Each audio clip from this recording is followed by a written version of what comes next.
Bonjour les jeunes, bonjour les amis qui se sont connectés ce soir, mettez des petits pouces si vous êtes là. Voilà, bienvenue sur la page Refresh Jeunesse. Donc encore ce soir, on va prendre un temps ensemble, même si on n'est pas ensemble physiquement, mais on va être ensemble de cœur et rester connectés.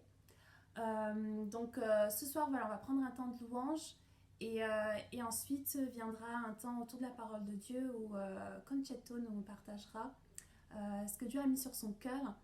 Et je voulais qu'on puisse commencer ensemble ce temps juste pour se rappeler combien Dieu est bon. Et je voudrais te dire à toi, jeune qui nous regarde, ami qui nous regarde, que Dieu est bon. Dieu est bon envers toi. Même si tu ne le sens pas, sa bonté ne change pas pour toi. Et c'est ça qui est beau avec le Seigneur. C'est que nous pouvons venir nous réfugier en lui parce que lui, il est constant. Amen.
J'arrive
Qu'une ombre n'est trop sombre, ni mon trop élevé pour que tu me cherches. Aucun mur ne peut résister, ni mensonge tenir, sans fin tu me cherches. Aucune ombre n'est trop sombre, ni mon trop élevé pour que tu me cherches.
Ton amour me poursuit.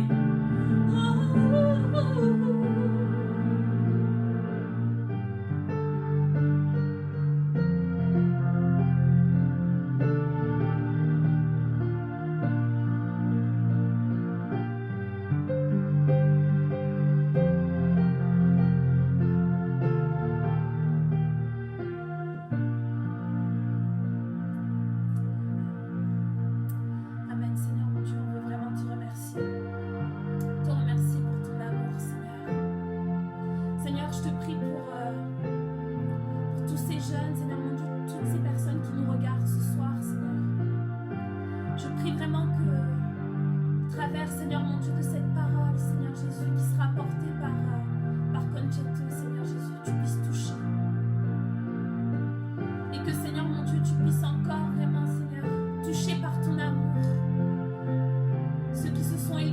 toi, Seigneur.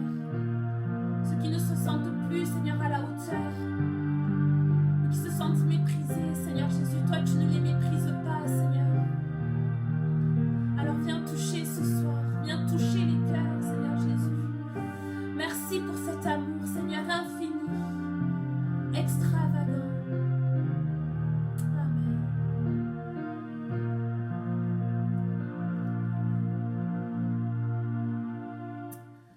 Amen. Amen. Merci Seigneur pour sa présence et je laisse toute la place à Concetto. Restez connectés. Amen. Merci Marie-Laurence pour ce beau temps de louange. C'est un plaisir de te retrouver. Voilà, Marie-Laurence a été absente quelques semaines à cause de ses examens à l'école biblique, mais maintenant elle est revenue, elle est là et ce soir elle nous a bénis. Merci au nom de toute la jeunesse de Refresh et aussi des internautes qui nous suivent. Donc ce soir j'aimerais vous parler d'un thème que j'ai beaucoup à cœur. Un thème, ça fait déjà quelques jours que je médite dessus. Et le titre de mon message, c'est « Jésus aime les rebelles ». Voilà, Jésus aime tout le monde. Et quand on parle de rebelles, on ne parle pas forcément de personnes qui créent des problèmes, qui ont des tensions en famille, qui dans la rue ont problème avec la police, ce genre de personnes. Mais on peut parler aussi de personnes qui se rebellent simplement à l'amour de Dieu. Dieu a donné son Fils à la croix. Dieu a donné Jésus-Christ. Et le fait de ne pas l'accepter, en soi-même, c'est déjà une forme de rébellion. Je sais de ce que je parle parce que, chers jeunes de Refresh, mais aussi chers jeunes qui nous suivent sur Internet, en fait, il fut un temps où j'étais enfant de chrétien, je connaissais l'amour de Dieu, mais ça ne m'intéressait pas. Ça ne m'intéressait pas et ça, en soi-même, c'était une forme de rébellion à son amour. Il a donné la chose la plus importante qu'il avait, Jésus-Christ. Et moi, qu'est-ce que je faisais? Je me rébellais parce que je suivais pas, je l'acceptais pas. Je l'acceptais pas. Et vous savez, Jésus aime les rebelles parce qu'il ne les voit pas dans le moment où ils sont en rébellion, qui n'acceptent pas cet amour. Il les voit toujours dans le devenir. En fait, il y a, pour un rebelle qui revient à Dieu, qui accepte cet amour, qui accepte Jésus-Christ, il y a toujours des projets, il y a toujours une nouvelle vie, un nouveau départ qui s'ouvre devant lui. Et justement, ce soir, on va parler de ça. Je vais parler de ça, pourquoi? Parce que je l'ai vécu dans ma vie. Comme je vous ai dit, pendant toute une période de ma jeunesse, j'étais rebelle à cet amour. Mais dès que Jésus est rentré dans ma vie et cette rébellion s'est arrêtée, voilà, toute une nouvelle vie s'est ouverte devant moi. Et me voici ce soir à vous parler de Jésus-Christ. Vous savez, quand j'étais plus jeune, personne n'aurait vraiment misé sur ma conversion, sur mon appel, sur mon ministère. Moi non plus, d'ailleurs, vu cette rébellion. Mais Jésus savait déjà. Et je me rappelle une fois, pendant un camp ici en Belgique, j'étais déjà marié à l'école biblique, je rencontre un jeune pasteur qui avait été invité pour ce camp de jeunesse. Et en me voyant là, et en entendant que j'étais à l'école biblique et que je servais le Seigneur dans une église, il est resté étonné. Et il m'a dit: waouh, j'aurais jamais imaginé. Et c'est ça que je voudrais te dire ce soir, chers jeunes de Refresh, même d'ailleurs, même si les autres ne voient pas vraiment quelque chose dans ta vie, en fait, Jésus voit déjà loin. Il te voit déjà dans ton devenir et il sait que tu peux redémarrer avec lui et il y a des beaux projets pour toi.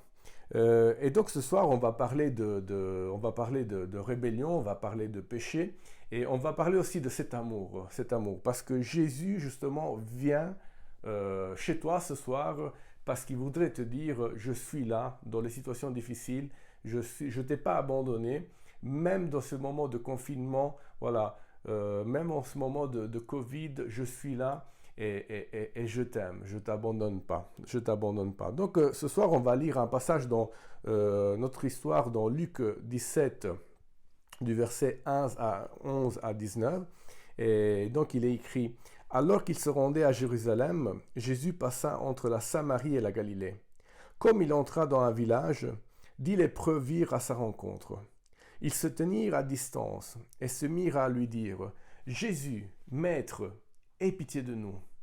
Lorsqu'il les vit, Jésus leur dit, allez vous montrer aux prêtres. Pendant qu'il allait, ils furent guéris. L'un d'eux, se voyant guéri, revint sur ses pas en rendant gloire à Dieu à haute voix. Il tomba le visage contre terre aux pieds de Jésus et le remercia. C'était un Samaritain. Jésus prit la parole et dit, les 10 n'ont-ils pas été guéris? Et les 9 autres, où sont-ils? Ne s'est-il trouvé que cet étranger pour revenir et rendre gloire à Dieu?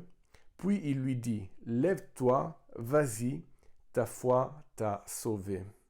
Donc voilà, dans ce passage, on voit que Jésus, il marche, il va vers la ville de Jérusalem, et c'est son dernier voyage avant de la mort à la croix. Jésus monte à Jérusalem pour la fête de Pâques, et c'est sa dernière fête, c'est son dernier voyage.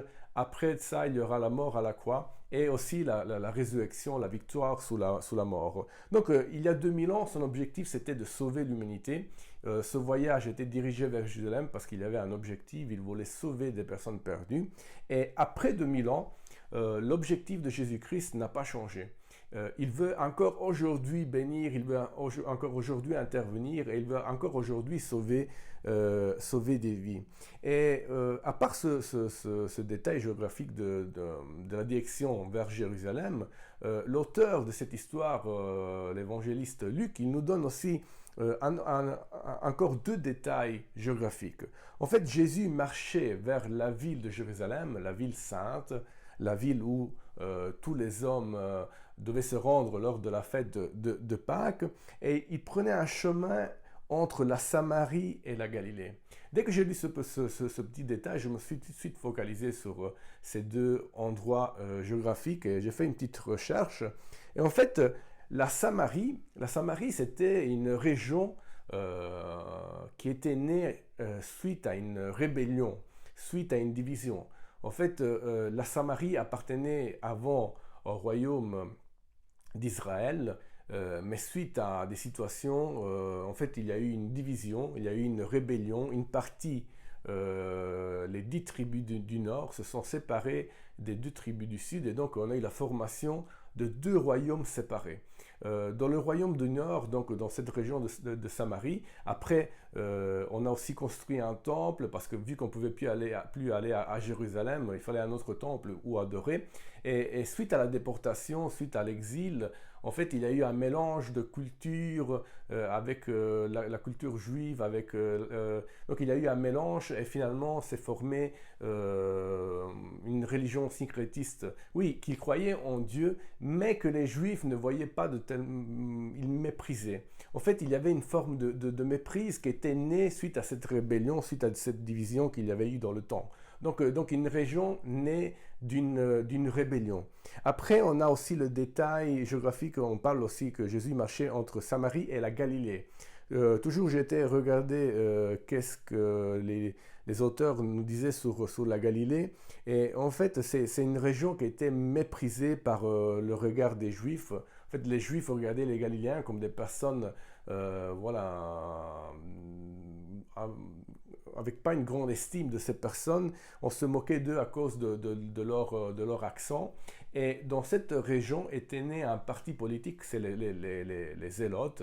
D'ailleurs, parmi les disciples de Jésus, il y avait quelqu'un qui faisait avant partie de cette parti politique des Zélotes, un parti politique qui était en rébellion contre l'Empire romain. Donc vous voyez comme Jésus marche dans des régions où il y a eu des rébellions.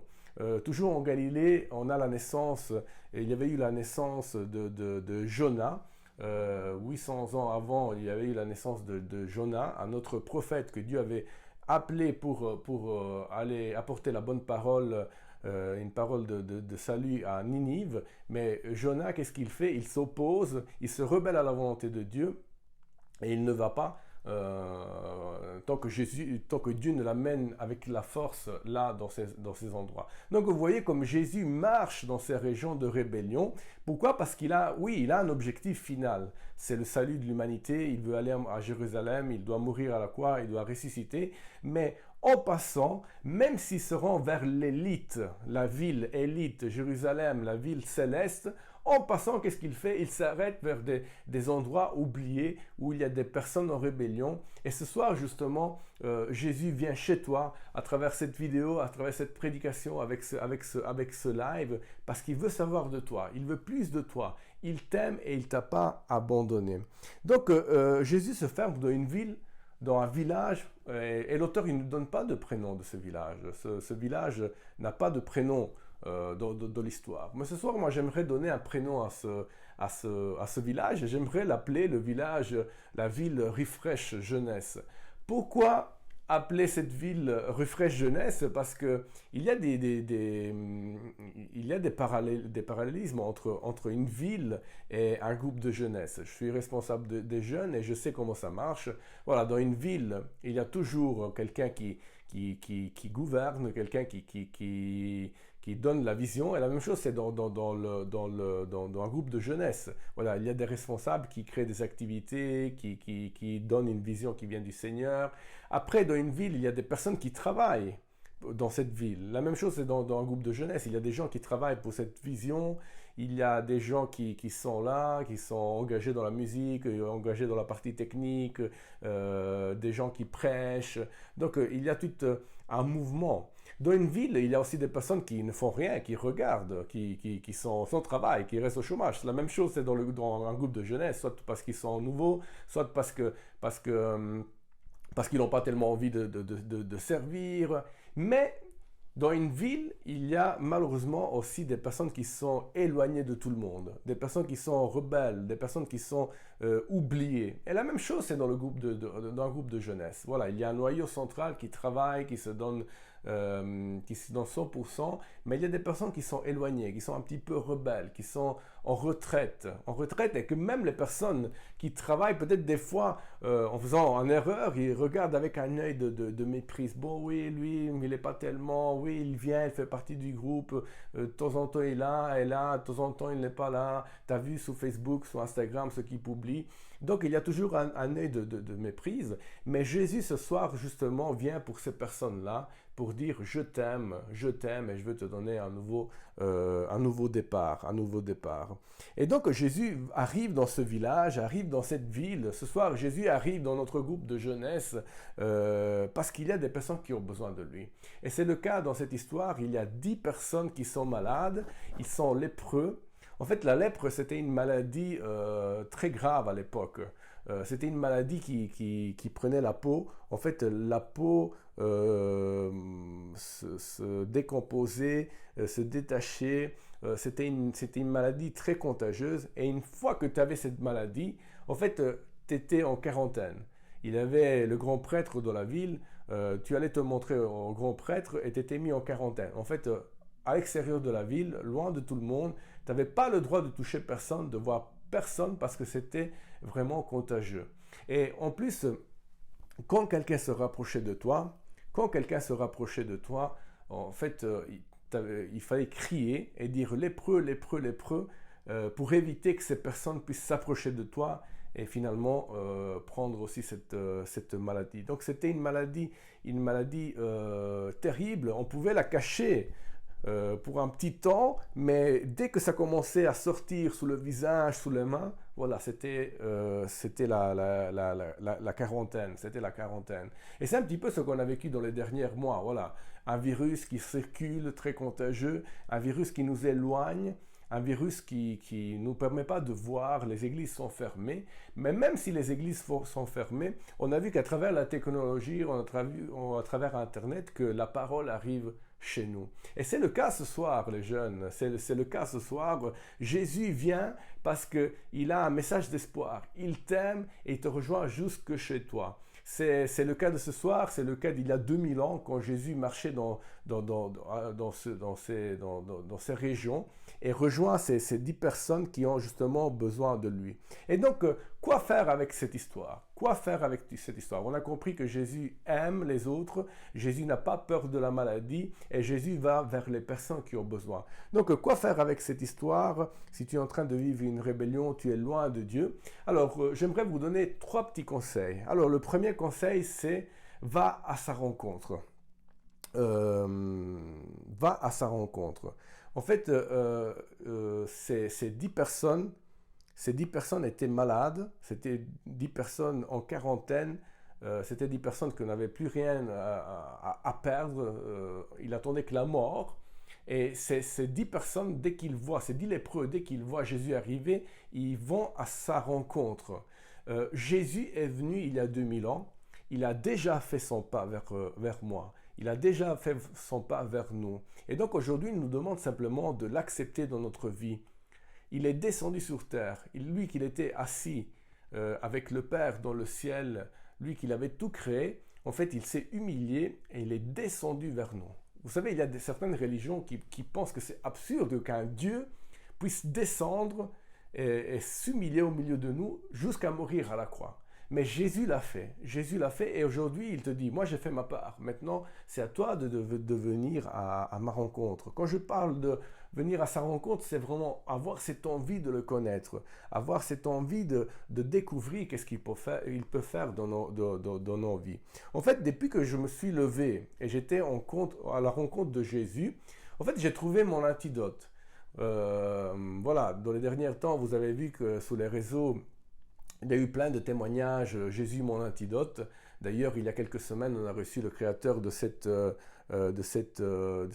beau projet, Maxime, donc on l'a interviewé. Et justement, lui, il disait, j'ai lancé ce défi témoignage sur les réseaux. Pourquoi? Parce que voilà, c'était une période où tout le monde était à la maison, enfermé avec ce virus.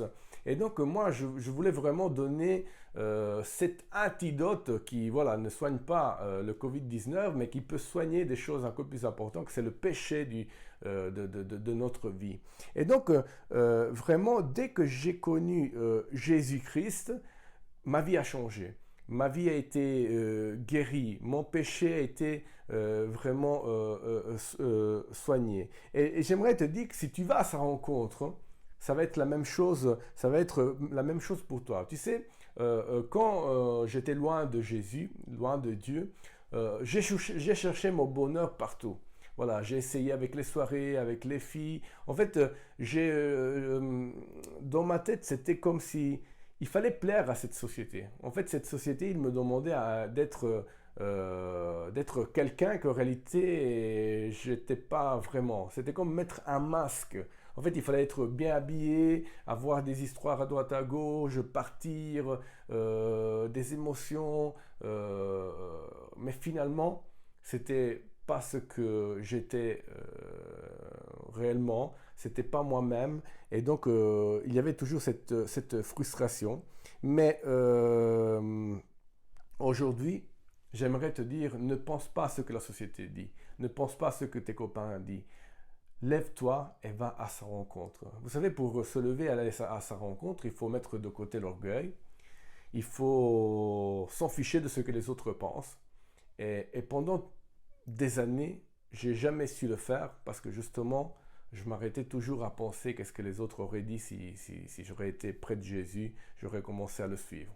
Mais le jour que j'ai choisi de le suivre, et de ne plus regarder à ce que faisaient les autres, ce qu'ils pouvaient penser les autres, c'est là que j'ai trouvé mon antidote à mes problèmes et c'est là que ma vie a été comblée. Vous savez, dans l'Ancien Testament, il y a une histoire justement d'un homme qui s'appelait Naaman. Naaman était un général, c'était quelqu'un de puissant, il était chef d'armée et lui aussi il avait cette maladie de la lèpre. Et Naaman, donc, qu'est-ce qu'il fait? Et à un moment donné, il ne peut plus la cacher, cette maladie. Et il y a une petite fille dans sa maison qui lui dit, va en Israël. Là, il y a un prophète de Dieu qui peut sûrement te soigner, qui peut te donner une parole pour te guérir. Et donc, Naaman, voilà, c'était sa seule solution. Il n'avait rien à perdre. Il met de côté son orgueil parce qu'il doit écouter les conseils d'une jeune fille.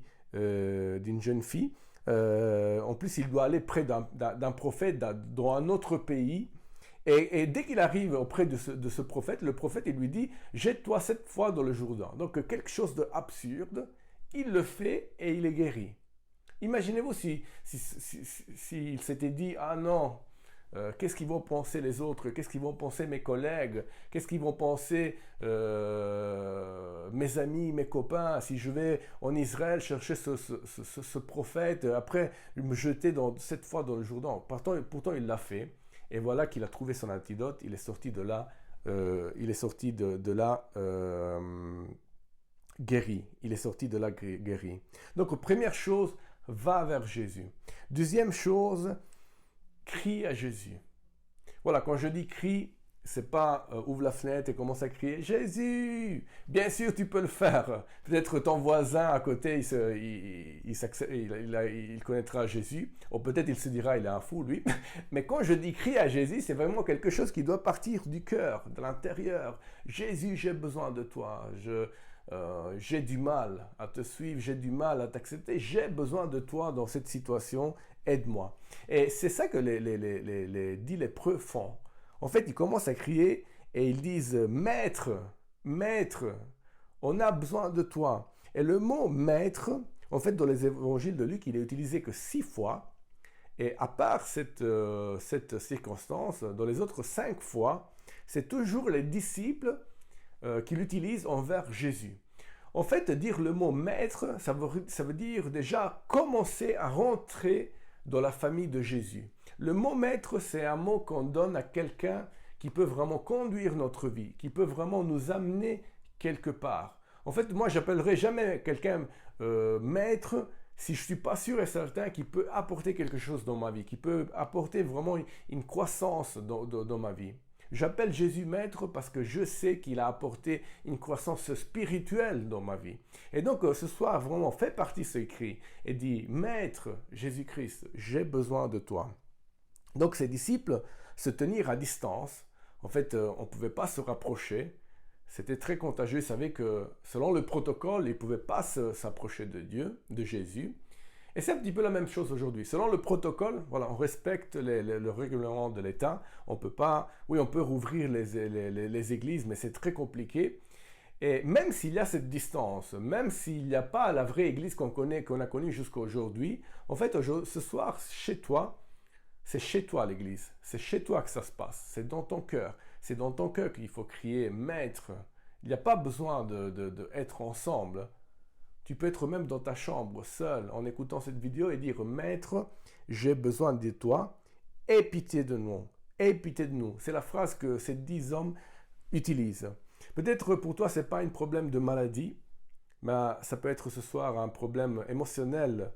Tu te sens seul, tu es dans la solitude, tu te sens que tu n'es pas compris par les autres, tu es dans une forme de dépression. Ou peut-être tu as un problème à niveau de travail, tu te dis comment je vais faire, ma boîte est en train de faillir, je ne sais pas si j'aurai plus un travail, ou peut-être c'est des problèmes sentimentaux, tu cherches quelqu'un et tu te dis ça ira jamais, j'étais avec un tel, il m'a quitté, il m'a trahi, ça peut être n'importe quelle forme de problème, mais sache que ce soir, si tu cries à Jésus, Maître, aie pitié de nous, viens au secours, Jésus ne laissera pas tomber cet appel. Et c'est ce qu'il fait dans cette histoire. Jésus ne reste pas indifférent à cet appel, et dès qu'il entend le problème, c'est là qu'il intervient, il entend le problème et il dit, ok, vous pouvez aller vous montrer au grand prêtre. En fait, à l'époque, dans chaque ville, il y avait cette autorité centrale, c'était le grand prêtre. C'était comme un médecin d'aujourd'hui. Bon, il avait des compétences religieuses, voilà, il s'occupait de la partie spirituelle. Mais dès qu'il y avait une maladie de style lèpre, c'était chez lui qu'il fallait aller se montrer. Et c'était lui que quand tu avais la lèpre, il te mettait en quarantaine. Donc Jésus, il dit, allez voir le grand prêtre. Mais tant que tu as la maladie, ça ne sert à rien d'aller voir le grand prêtre.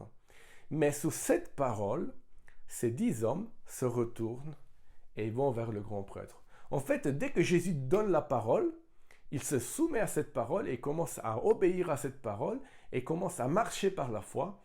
Et dès qu'ils commencent, ces 10 hommes, dès qu'ils commencent à marcher, voici que la guérison arrive.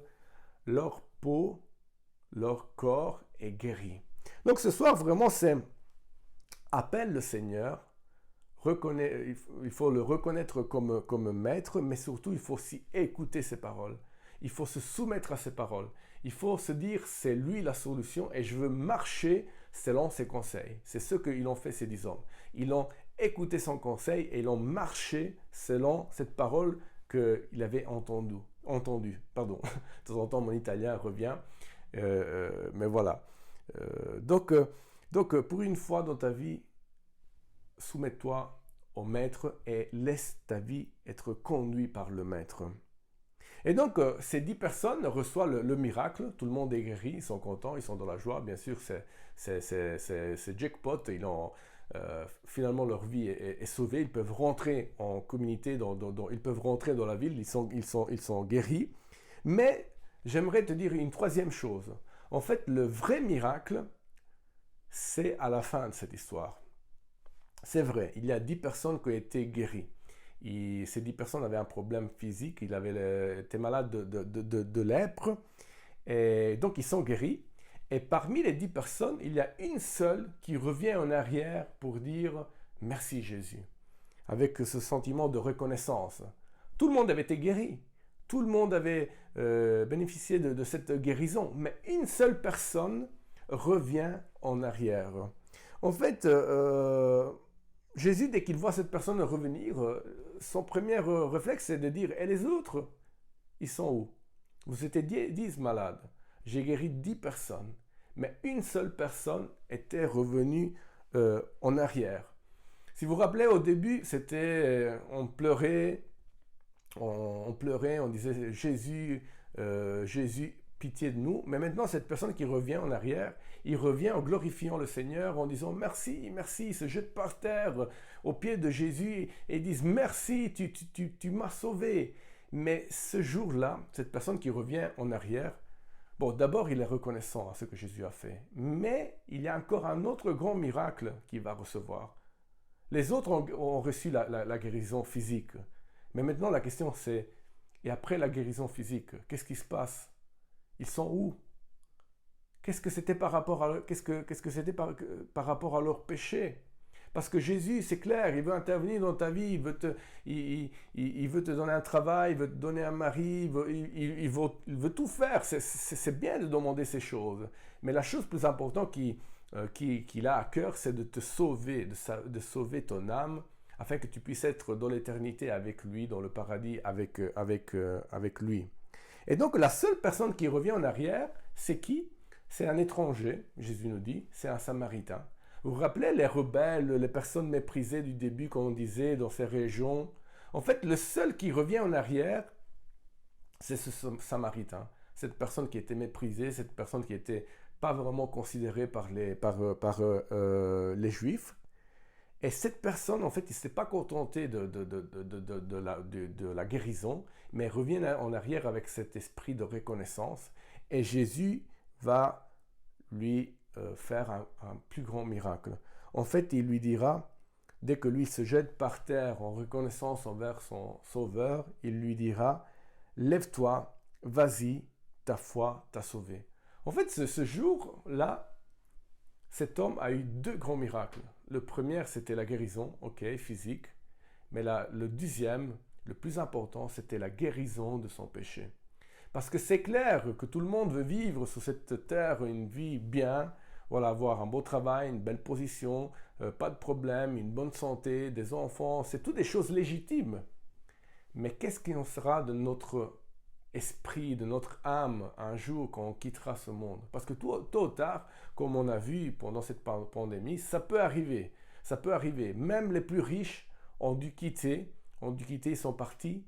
Et la question à se poser, c'est ma question que je me pose à chaque jour, c'est où je passerai mon éternité. C'est pour cela qu'à chaque matin, je dis, Seigneur, je veux être avec toi, je veux te suivre. Je sais que tu m'aimes, tu as donné Jésus-Christ à la croix. Et donc cet homme, il revient en arrière et il reçoit le vrai miracle, le salut de l'âme. Comme je vous disais au début,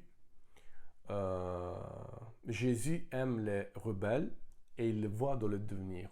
Pourquoi je disais ça? Parce que, en fait, dans la Bible, dans les évangiles, 2 fois, si je ne me trompe pas, pendant 3 fois, Jésus a affaire avec des Samaritains. Bon, une des 3 fois, c'était à cette occasion-là, quand il guérit ces 10 lépreux, et le seul qui revient, c'est un Samaritain. Une autre occasion, c'est en Jean 4, quand Jésus se trouve à parler avec une femme samaritaine. Cette femme était une femme qui avait une vie désordonnée, une vie, voilà, elle avait eu 5 maris, le 6e n'était même pas son mari, une vie, tout le monde la regardait mal, une femme méprisée. Mais dès qu'il rencontre Jésus, qu'est-ce qu'il fait? Il reçoit le salut et tout de suite rentre dans sa ville pour parler de Jésus. Il dit, j'ai rencontré Jésus. Et tout le monde dans sa ville connaît Jésus grâce à cette femme. Donc une Samaritaine rebelle qui connaît Jésus et tout de suite devient un instrument de lumière pour toute sa ville. Après, il y a un autre personnage, c'est un personnage d'une parabole que Jésus raconte, le bon Samaritain. Tout le monde connaît cette parabole. Il y a un homme qui a été frappé par des brigands. Ils l'ont laissé par terre presque mort. Et il y a 2 religieux qui passent, 2 religieux, 2 personnes qu'on s'attendait qu'ils devaient s'arrêter. Ils ne s'arrêtent pas. Et après, il y a une 3e personne, un Samaritain, toujours un homme méprisé, un homme qui valait pas grand-chose aux yeux des autres, aux yeux des Juifs, des religieux. Qu'est-ce qu'il fait? Il s'arrête et il sauve la vie de cet homme qui est presque mort sur le bord de la route. Et donc, avec ça, qu'est-ce que je voudrais te dire? Jésus t'aime et ce soir, il vient chez toi pour te le dire, parce qu'il veut intervenir dans ta vie, parce qu'il veut résoudre tes problèmes, mais surtout, il veut te sauver et il veut te donner un avenir. Et c'est ce que j'ai vécu dans ma vie. Voilà, j'étais loin de lui, j'étais rebelle à son amour, Jésus m'a sauvé, m'a donné la vie éternelle et aujourd'hui me permet de servir afin que des autres puissent le découvrir. Et c'est ça, la beauté de la vie chrétienne. On rentre dans la famille de Jésus pour être sauvé, pour être restauré et tout de suite on peut se remettre en action pour le servir et pour faire du bien autour de nous, pour amener cette bonne nouvelle qui apporte vraiment la lumière dans les ténèbres de ce monde. Donc voilà, j'arrive à la fin de mon message et c'était vraiment un plaisir d'être avec vous. Rappelez-vous que Jésus vous aime et qu'il a des beaux projets pour vos vies. Et voilà. Donc si vous permettez, je vais prier pour vous un instant. Seigneur, je te remercie pour ce message que tu m'as mis à cœur. Seigneur, merci parce que tu aimes aussi les rebelles et surtout tu les vois dans le devenir. Tu as des projets pour eux, tu as des projets pour chacun de nous, Seigneur. Et je te prie que ce soir, tu puisses bénir toutes les personnes qui nous ont écoutés afin que chacun puisse être restauré et être là pour te servir. Amen. Voilà, c'est un peu, donc, petite annonce. Nous, on se revoit chaque samedi à 20h. Demain, vous pouvez aussi nous suivre sur la page Facebook de l'Église évangélique de Halle. Donc, il y aura aussi un temps de louange, une prédication. Et donc, que Dieu vous bénisse. Passez une bonne soirée. Et surtout, rappelez-vous que Jésus vous aime.